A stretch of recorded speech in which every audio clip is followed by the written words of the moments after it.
da companhia. A companhia, assim como a Klabin, possui base florestal 100% reciclável. Essas companhias precisam ser sustentáveis, não tem outro jeito. Fundação da Irani, com sede em Porto Alegre, tinha o objetivo inicial de implantação de uma fábrica de papel no município de Joaçaba, em Santa Catarina, atual município de Vargem Bonita. Foi fundada então em 1941, detendo aí mais de 80 anos de história. É uma companhia já provada no tempo. Em 77, a companhia passou a ser negociada em bolsa e mais recentemente, em 2020, ocorreu a alteração da razão social da empresa de Celulose Irani S.A. para Irani Papel e Embalagem S.A., foco em embalagens, para então melhor refletir as atividades desenvolvidas pela companhia, bem como procedendo a uma migração da Irani para o novo mercado. Ela antes também tinha ações preferenciais e ela migrou para o novo mercado, tendo agora então apenas ações ordinárias RANI 3. Ela é controlada pela Irani Participações, a família, né? No primeiro trimestre de 2022, a companhia apresentou uma receita líquida superior a 400 milhões de reais, um lucro líquido de 112 milhões, um EBITDA ajustado de 136 milhões e uma alavancagem financeira bem interessante, dívida líquida sobre EBITDA abaixo de uma vez. O que isso significa? Que se o EBITDA da companhia nesse trimestre fosse replicado por 12 meses, esse EBITDA de 12 meses seria capaz de saldar a dívida líquida da companhia, que é o endividamento bruto menos a disponibilidade de caixa, em apenas um ano. É isso que significa esse indicador. Então, é um endividamento muito controlado. Uma companhia que consegue saldar com o seu EBITDA a sua dívida em um ano,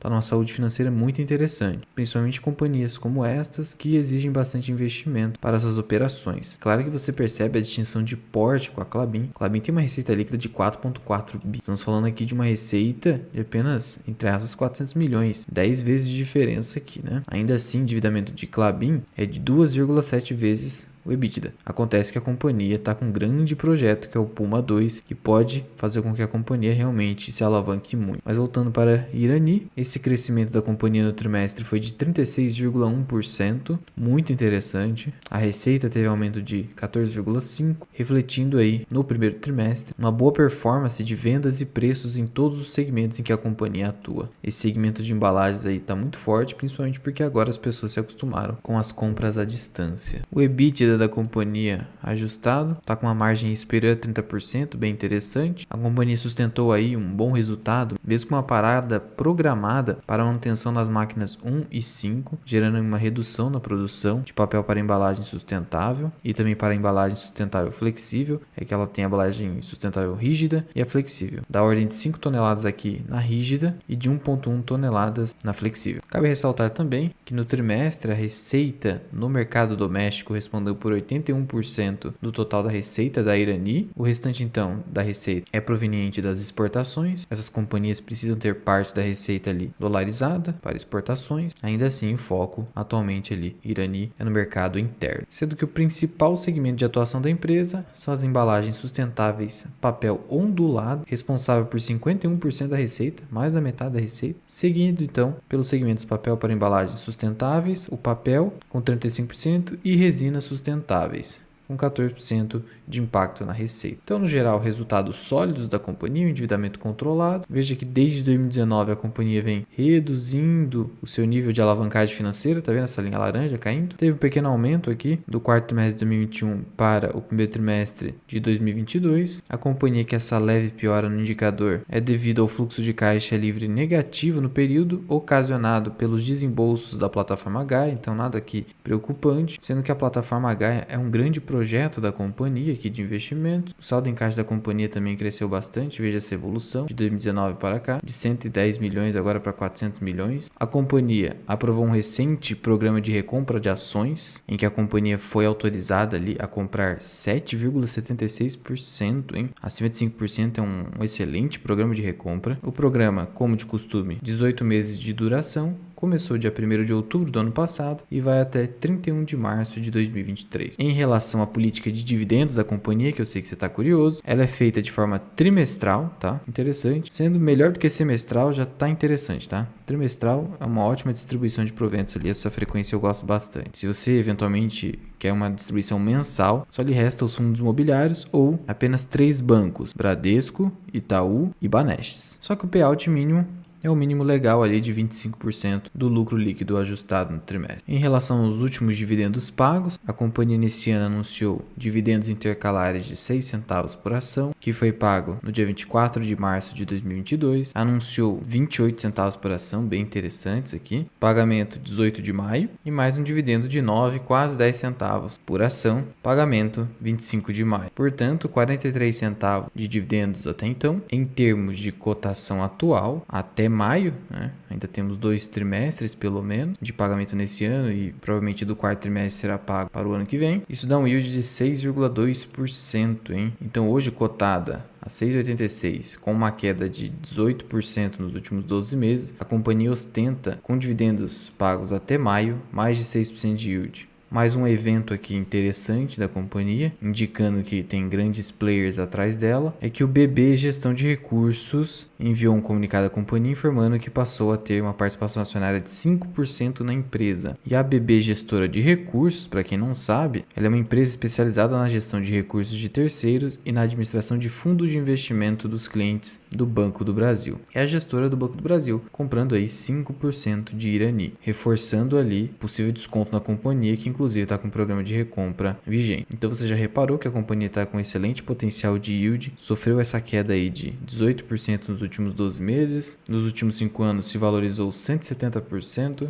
nesse último ano aí beirando os 20% de queda. A companhia tem uma liquidez um pouco inferior, tá? De mais ou menos 8,8 milhões de reais de liquidez média diária, mas para você, pequeno acionista, é tranquilo essa liquidez aqui. A companhia atualmente está negociando uma relação preço-lucro de 5 vezes, muito abaixo da sua média, mas sua média foi impactada de forma excessiva em 2015. Então você verifica aqui que a média é mais ou menos 9, 7, 9, 8 vezes lucro. Ainda assim, está muito interessante. Significa que hoje o lucro apresentado pela companhia nos últimos 12 meses fosse replicado para os próximos anos, sem nenhum crescimento, em 5 anos pagaria o valor que você investiu para comprar a companhia. E o resultado decorre do seu operacional, afinal a relação EV/EBITDA está muito próxima aqui do PL. Ela está negociando muito próximo do valor de patrimônio. Hoje, isso está acima da sua média, tá? Então, nesse ponto não há um grande desconto. Mas, às vezes assim, também não há um grande ágio, porque abaixo de 2 vezes o patrimônio, o ideal é que seja abaixo de 1,5 vezes, como propõe ali o GRA. Mas, ainda assim, aqui não é algo tão preocupante assim, principalmente porque, como eu mostrei para vocês, o endividamento da companhia está controlado. Ela está ostentando uma boa margem líquida, sua margem EBITDA acima de 30%, crescendo bem as suas receitas, tá? Mais de 15%. No ano passado, ela pagou em alguns momentos proventos aqui para os acionistas, todos na forma de dividendos, totalizando 34 centavos por ação.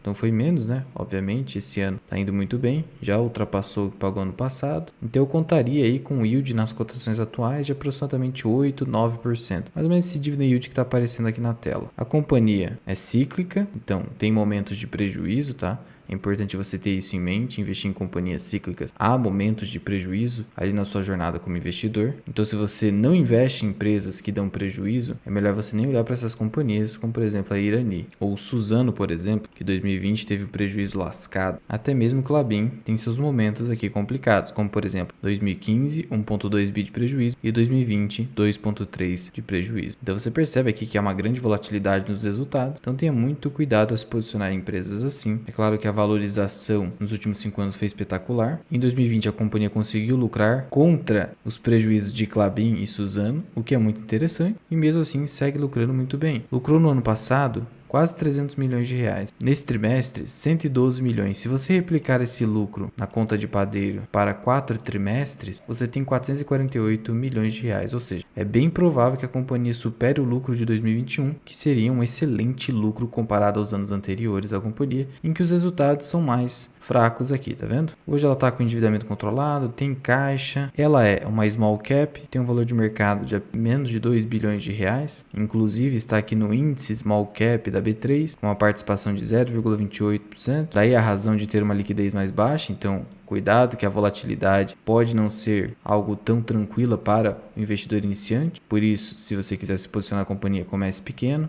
e aos poucos. Para dividendos, é difícil você falar que a companhia seria uma companhia para compor a sua carteira previdenciária imediatamente. Ela está pagando bons dividendos nesses últimos 2 anos apenas. Se você pegar 2020, os dividendos foram baixos. Em outros anos também, 2019 o dividendo foi baixo, 2018 nem pagou, 2017 um dividendo baixo, 2015 outro dividendo baixo. Então, eu não diria que você já poderia indicar a Irani para a carteira previdenciária, seria mais para a sua carteira de oportunidade, já que não há um histórico ali bem consistente de pelo menos 5 anos seguidos pagando bons dividendos. E quando dizemos bons dividendos, é algo que supera ali um yield aproximado de 6%, afinal esse é o critério do Basel para a eleição de ações para a carteira previdenciária, que é adotado também pelo Barsi. De qualquer forma, a companhia tem evoluído sua receita, no geral, de um ano para outro. Ela tem evoluído muito bem a sua receita e a sua lucratividade, então uma companhia em crescimento, logo seria mais plausível colocar ela na carteira de oportunidade. Um preço justo hoje possível em Irani pelo critério do Graham, se a gente adotar aqui o índice Graham de 22,5%, nada mais é que a multiplicação de 15 vezes lucro, um PL de até 15 vezes e uma relação preço-valor patrimonial de até 1,5 vezes, que é o máximo ali que aceitava o Graham pagar numa ação, a gente tem o seguinte, a gente multiplica pelo VPA, que é o valor patrimonial da ação, tá 4,12,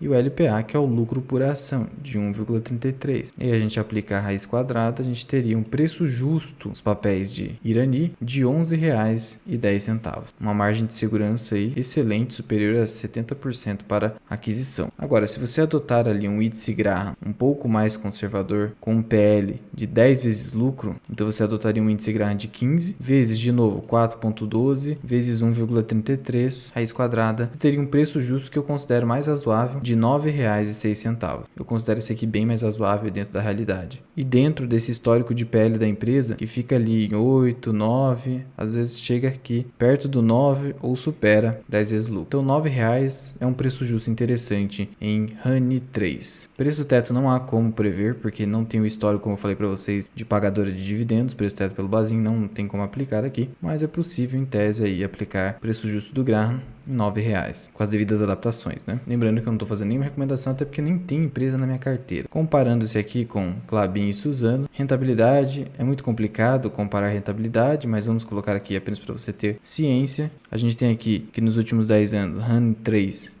entregou 600%, Klabin 73% e Suzano essa loucura de mais de 1000% de rentabilidade, tá? Então, em rentabilidade histórica, lembrando que não tem como prever o futuro e a rentabilidade histórica não é garantia de rentabilidade futura, a Papéis Irani ficou numa melhor posição do que Klabin, mas perdeu para Suzano. Evolução da receita, isso aqui é importante. Papéis Irani subiu 232% nos últimos 10 anos, Klabin 295% e Suzano cresceu 688% da receita. Olha que crescimento absurdo de Suzano. O problema da Suzano é o seu endividamento. Evolução do lucro, que é muito importante também. Papéis Irani subiu muito porque teve prejuízo ali em determinados momentos, como mostrei para vocês, mas Suzano subiu ainda mais, com 4.000%, porque ela teve esse grande prejuízo aqui em 2020, então isso impactou, como ela lucrou novamente em 2021, teve essa grande porrada aí no crescimento de lucro. Relação preço-lucro, Suzano leva a melhor, PVP no caso, Irani leva a melhor, Klabin perde em quase tudo aqui, né, se comparado com todas elas aqui. Se eu retirar Suzano, vamos deixar apenas Klabin e Irani, ainda assim, Irani leva a melhor aqui em relação a Klabin, então mais descontada, tá pagando mais dividendos, até a margem EBIT está superior, margem líquida fica muito próximo, tá? Então em questão de margens, as duas companhias estão indo muito bem. Endividamento, olha só, endividamento, Irani hoje está no melhor momento. ROI, quem entrega melhor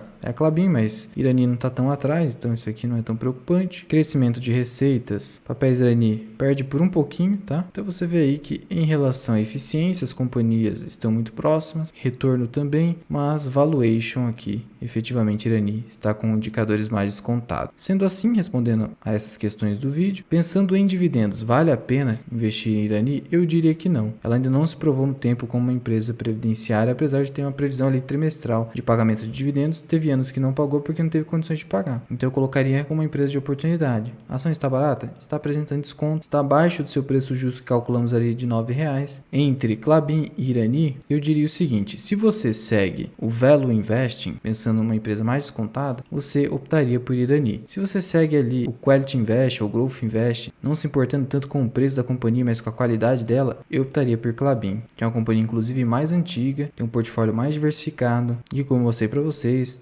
tem margens superiores, ROI superior. É uma companhia um pouco melhor que a Irani, em termos gerais. Só que a Irani está mais contada, aí você precisa optar, né? De novo, não é recomendação. Sigo com as duas companhias no meu radar. Como eu prefiro o Velo Investing, se eu for eventualmente me posicionar, darei preferência à Irani. Principalmente se ela continuar caindo um pouco mais aí, como ocorreu nos últimos 12 meses. Mas já vai deixando aqui nos comentários. Você investe em Irani? Essa companhia está no seu radar? Você acha que ela pode compor uma carteira de dividendos? Conta aqui pra mim da Mirai. Muito obrigado por ter ficado comigo até aqui. Eu sou o Luan, esse aqui é o canal Mirai Investing. Até o próximo vídeo. Fui!